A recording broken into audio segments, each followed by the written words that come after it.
यदि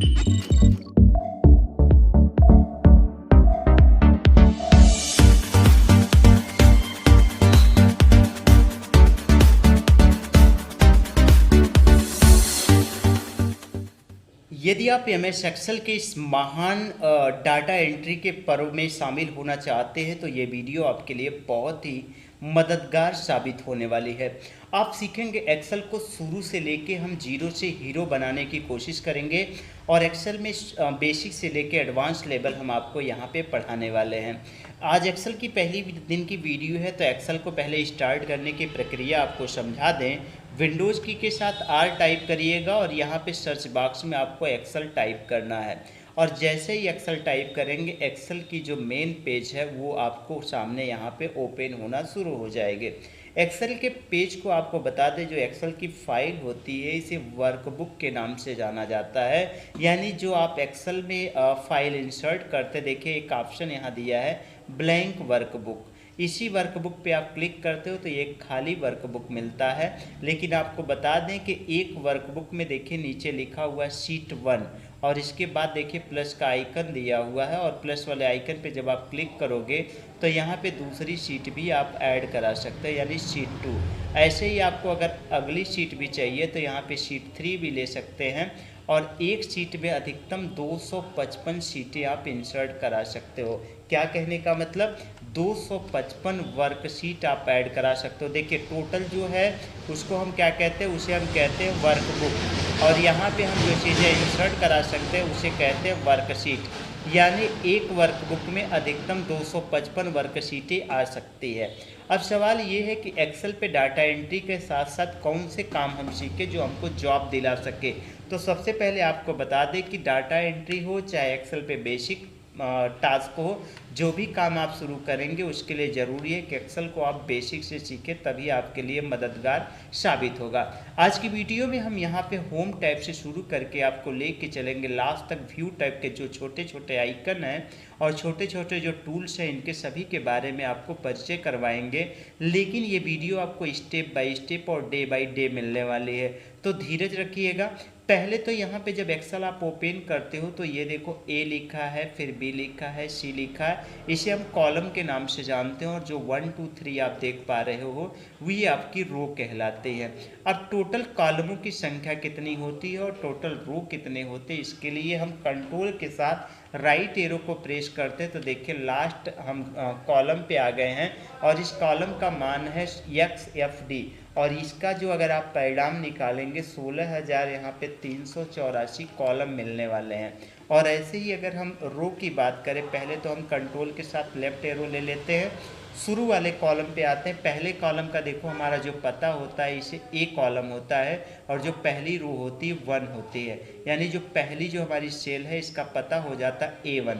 जब किसी सेल का एड्रेस पूछा जाता है ना तो पहले कॉलम का नाम बताया जाता है, फिर उसकी रो का नाम बताया जाता है। यानी ये देखिए जिसमें हम डाटा एंट्री, जैसे मान लीजिए हमने हेलो लिखा तो हेलो हमारा D नंबर कॉलम और 5 नंबर रो में लिखा हुआ है। यानी इस सेल का जो पता आता है वो आता है D5। ये आपको स्पष्ट हो चुका होगा किसी सेल की पहचान कैसे की जाती है। हम बात कर रहे थे तो यहाँ पे टोटल जो रो होते हैं उनकी संख्या कितनी होती है। तो कंट्रोल के साथ डाउन एरो अगर आप प्रेस करेंगे नीचे की तरफ जो तीर जाती है यहाँ पे देखिए लिखा हुआ है 10,48,576। यानी टोटल कॉलम और टोटल रो की संख्या अगर आपको जाननी हो तो अभी हमने आपको बता दिया है कि टोटल रो और टोटल कॉलम कितने होते हैं। अगर आप डायरेक्ट यहाँ कॉर्नर पे क्लिक करते हैं ना तो ऊपर देखिए यहाँ पे दिखा रहा 10,48,576 रो और 16,384 कॉलम। यानी यहाँ पे हमें रो और कॉलमों की संख्या पता चल जाती है, जिसकी मदद से आप ये डाटा कैलकुलेट कर सकते हैं या आप निकाल सकते हो कि इसमें कितने रो और कितने कॉलम इंक्लूड रहते हैं। अब आपको बेसिक टास्क शुरू करने के लिए आपने ये सीख लिया है कि रो क्या कहलाती है, कॉलम क्या होते हैं, कितने कॉलम और कितने रो होते हैं, और टोटल जब आप शुरू करते हो तो बाय डिफ़ॉल्ट 3 एक्सेल सीटें मिलती हैं, लेकिन वो 2007 में मिलती हैं। और ये जो हम आपको टास्क पढ़ा रहे हैं या एप्लीकेशन पढ़ा रहे हैं, ये 2021 है। एमएस ऑफिस को आपको बता दें कि वर्जन जो है समय समय पे अपडेट होते रहते हैं, और इस समय जो वर्जन हम आपको पढ़ा रहा हूँ ये दुनिया का सबसे लेटेस्ट वर्जन है, यानी एमएस ऑफिस 2021 के बाद का भी एप्लीकेशन शुरू नहीं किया गया। कुछ कमियां रही थी जिनको अपडेट करके बनाया गया। हालांकि अगर आपके पास 2007 भी है एमएस एक्सेल का, तो भी आप आराम से सीख सकते हैं। यहाँ पे आपको बता दें कि अब हम शुरू करेंगे होम टैब, और होम टैब में कट, कॉपी और पेस्ट और फॉर्मेट पेंटर के बारे में बताएंगे। यानी इसके अंदर देखिएगा जो होम टैब है, इसके बाद आप आगे बढ़िएगा तो इंसर्ट है, इंसर्ट के बाद यहाँ पे पेज लेआउट है। कई सारे पार्टीशन में बटा हुआ है, लेकिन हम इसको एक एक करके मेनू आधारित प्रोग्रामों को पढ़ाएंगे। और होम मेनू के अंदर क्लिपबोर्ड ब्लॉक के सारे टूल्स पढ़ाने के बाद फिर फॉन्ट में आएंगे। फॉन्ट को सारा पढ़ाने के बाद अलाइनमेंट, और इसके बाद नंबर, और फिर सीरीज में कंडीशनल फॉर्मेटिंग, फॉर्मेट स्टेबल, और इसके अंदर के भी जो डाटा आएंगे उसके अंदर का एक एक पॉइंट हम आपको चर्चा करेंगे और विस्तार से बताने वाले हैं। तो चलिए आज ज़्यादा समय नहीं लेंगे आपका, और यहाँ पे आपको सिखा देते हैं कट, कॉपी, पेस्ट, और उसी के साथ फॉर्मेट पेंटर का उपयोग करना। और यहीं से आज की पहली कड़ी शुरू हो जाएगी क्लिपबोर्ड ऑप्शन के फीचर। तो चलिए यहाँ कोई डाटा हम ले लेते हैं, जैसे हमने लिया सीरियल नंबर, और यहाँ पे हमने 1 लिखा और 2 लिखा। एक बात और बता दें, अगर कहीं पे आप शब्दों को लिखोगे तो शब्द जो है आपको देखो लेफ्ट साइड चले जाएंगे, और जो नंबर होगा वो राइट साइड चले जाएगा।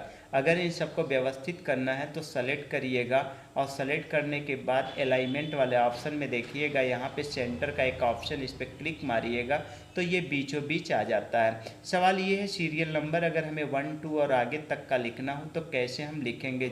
या तो आप मैनुअल टाइप करिए, यहाँ तो ये एक तरीका आपको बता दें कि 1 और 2 को लिखने के बाद पहले 1, 2 को आपको सेलेक्ट करना होगा, और 1, 2 को सिलेक्शन के बाद कॉर्नर पे आइएगा। कॉर्नर पे एक ब्लैंक ऑप्शन बनेगा, देखिए ऐसे प्लस का, और इसे ड्रैग करके ऐसे खींच दीजिएगा।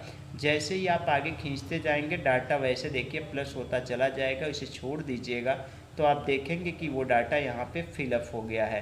तो ये तरीका है किस तरीके से आप 1, 2, 3 को मतलब सीरीज़ में आप लिखेंगे। सीरियल नंबर यहाँ मान लीजिए हम दे देते हैं नेम, और नेम में यहाँ पे हम टाइप कर देते हैं जैसे राज। यहाँ पे राज टाइप करने के बाद मान लीजिए यहाँ लिख देते हैं सुमन, फिर नीचे दे देते हैं सोनी। अब यहाँ पे कॉपी पेस्ट का मैटर पहले आपको समझा दें कि अगर ये डाटा आपको कहीं दूसरी जगह ले जाना हो, जैसे हमने सी से शुरू कर दिया, अब कोई कह रहा है ये गलत हो गया स्टार्टिंग से, तो आपने शुरू नहीं किया, तो फिर से आप सीरियल नंबर से इस डाटा को सेलेक्ट करिए।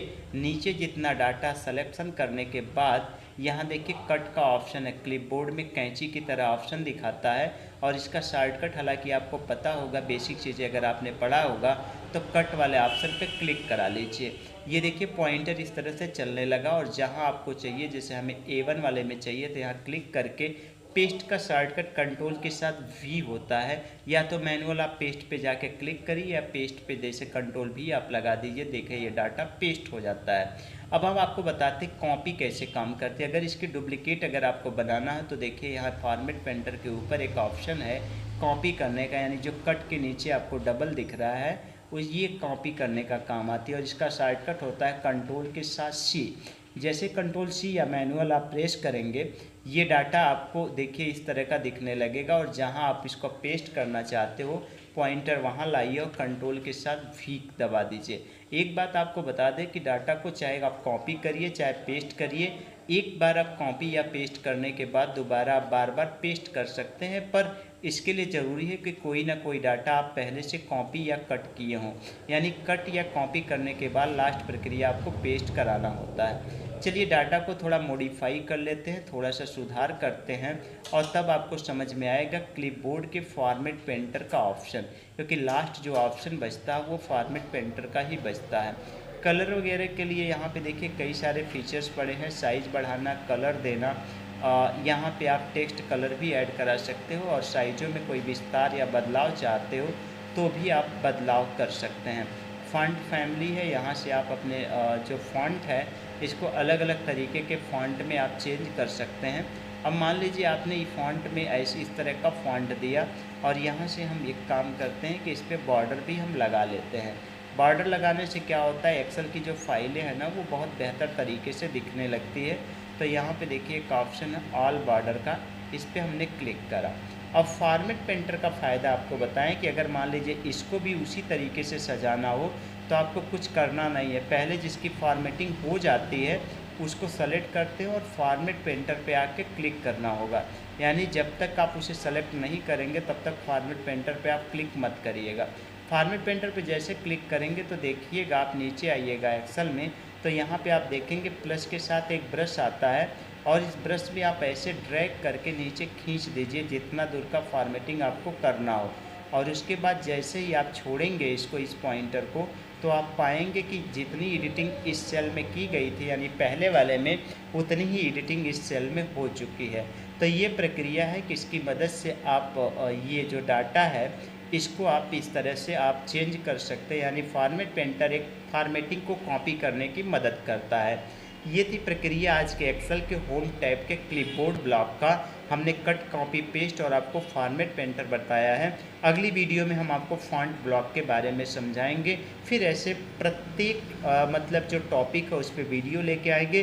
वीडियो हमारी अगर आपको अच्छी लगती हो तो कमेंट बॉक्स में हमें ज़रूर बताइए। कोई कमी है, कोई पूछताछ करनी है तो कमेंट बॉक्स में हमें कमेंट करके पूछ सकते हैं। फिलहाल मिलेंगे हम अगली वीडियो में, तब तक के लिए जय हिंद, जय भारत।